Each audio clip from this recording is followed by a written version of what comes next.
Hello everybody, welcome back to Kate and Assad Do Business. This week we're talking, what are we laughing for? Oh, maybe it's the idea still of you and I doing business really, rather than just doing random vlogs. Okay. What am I talking about? It's really ridiculous. I think it started, by the way. Have you started?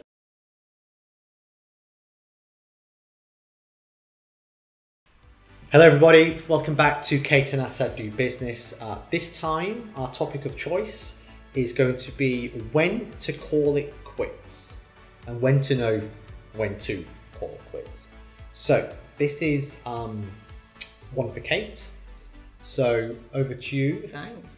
Mrs. Wadia, and when should you quit?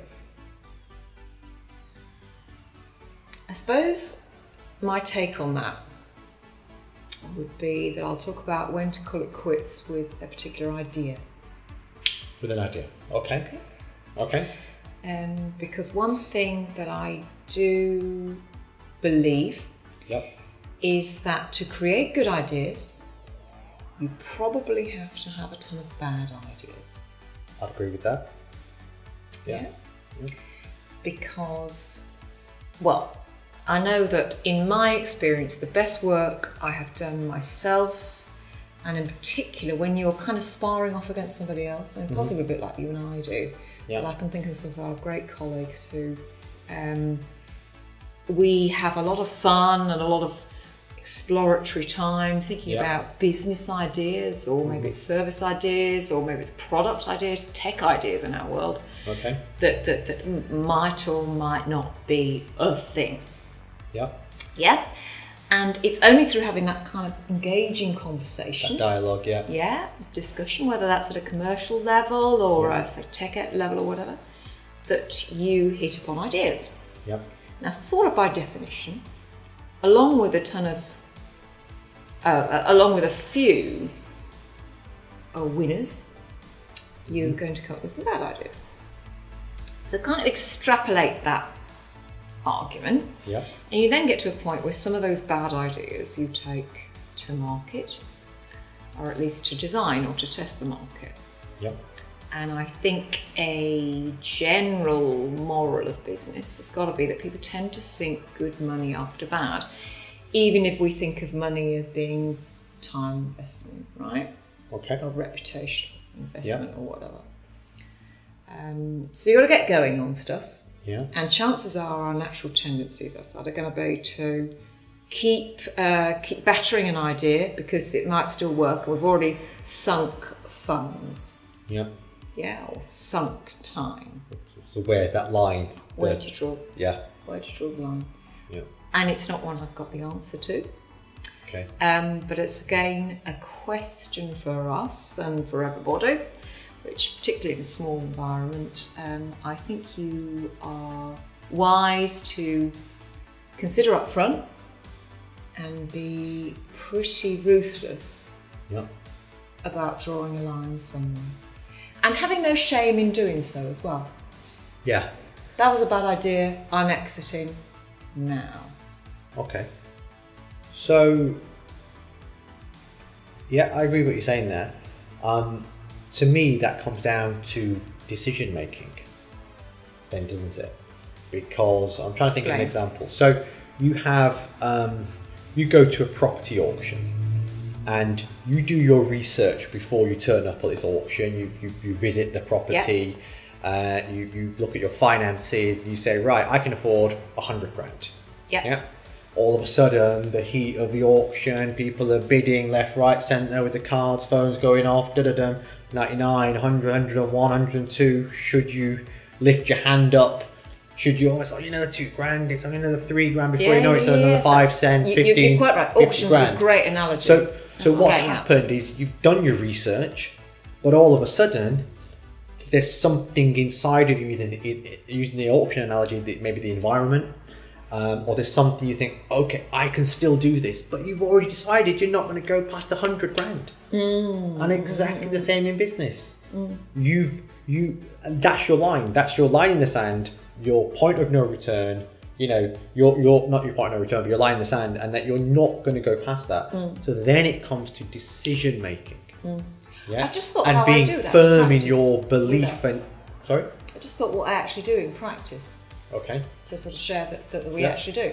So perfectly well that whatever the format is, even if it's like a scribbly notepad or I don't know, you could do it on video thingy, I don't know.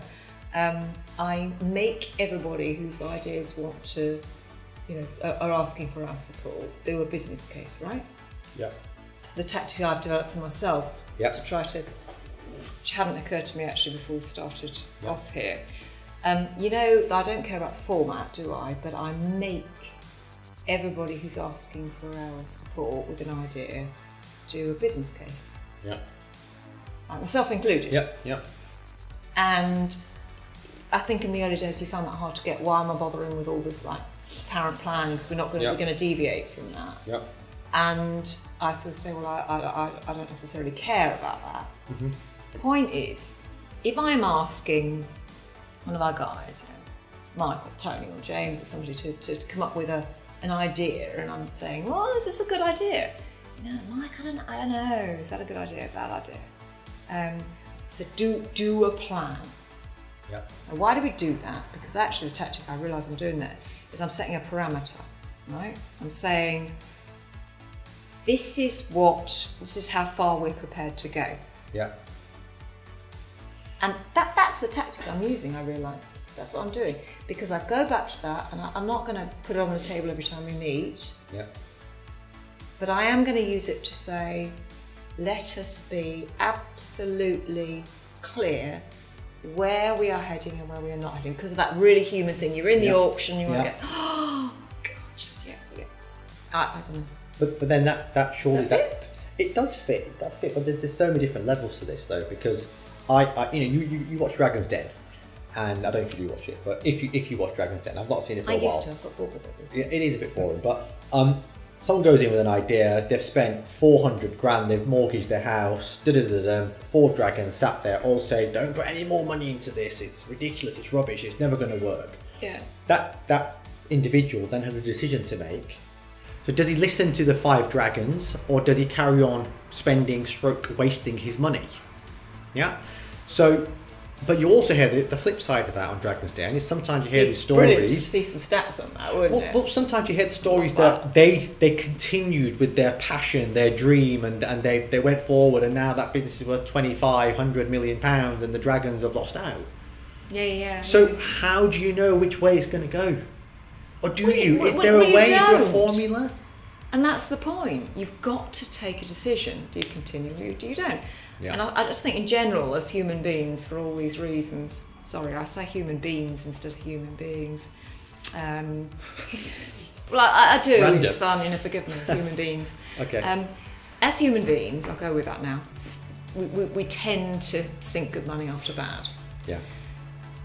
Now, my logic there goes, therefore, if you're responsible for a business, you need to watch for that tendency, and you're more likely to have to rein in the stopping of bad ideas before they get out of hand. Yeah, no, I agree with that. And I guess that would be my concluding thought. Yeah. Okay. Well, let us know what you all think. Have you been in an environment where you've struggled with should I stop? Should I start again? Should I spend any more money in this? What's been the impact of continuing? What's been the impact of stopping? Have you taken advice on it? What if the person's advice you take is incorrect or wrong? So nobody. Perhaps we should open up a confessional. We should. I'd be great at that. I'd be great at that. Honestly, I give really good advice. Harsh, but great advice. So I'm gonna call it quits now on the Calling It Quits vlog. Thank you very much. Thanks. See you all next week. Advice, Bye. Bye.